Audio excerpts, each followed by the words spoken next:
क्रांती news, आवाज सर्वसामान्यांचा। दिंडोरी तालुक्याच्या जानोरीत अग्नितांडव, शॉर्ट सर्किटमुळे स्विफ्ट दुकानाला भीषण आग, आगीत लाखोंचे नुकसान। जानोरी ग्रामपंचायत इमारतीच्या पूर्व बाजूस असलेल्या श्री गणेश दौलत मोहिते यांच्या स्वीट दुकानाला शॉर्ट सर्किटमुळे अचानक आग लागून सुमारे 12,61,000 रुपयांचे नुकसान झाल्याची घटना घडली। आगीमुळे दुकानातील खाद्यपदार्थ, फर्निचर, विद्युत उपकरणे, इतर साहित्य जळून खाक झाले। आगीची माहिती मिळताच ओझर नगरपंचायत व HAL यांच्या अग्निशमन दलाच्या गाड्या तातडीने घटनास्थळी दाखल झाल्या। अग्निशमन दलाच्या कर्मचाऱ्यांनी शर्थीचे प्रयत्न करून आग आटोक्यात आणली। त्यामुळे आग आजूबाजूच्या परिसरात पसरण्यापासून रोखण्यात यश आले आणि मोठा अनर्थ टळला।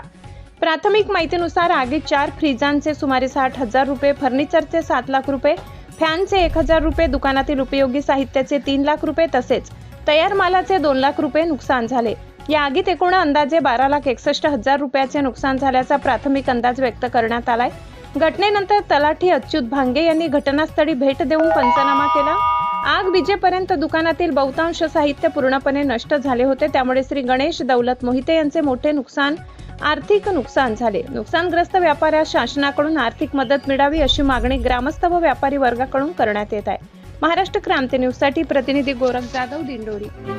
अशाच नवनवीन बातम्या पाहण्यासाठी आमच्या महाराष्ट्र क्रांती न्यूज या YouTube चॅनलला लाईक करा, सबस्क्राईब करा आणि बेल आयकॉनला प्रेस करा।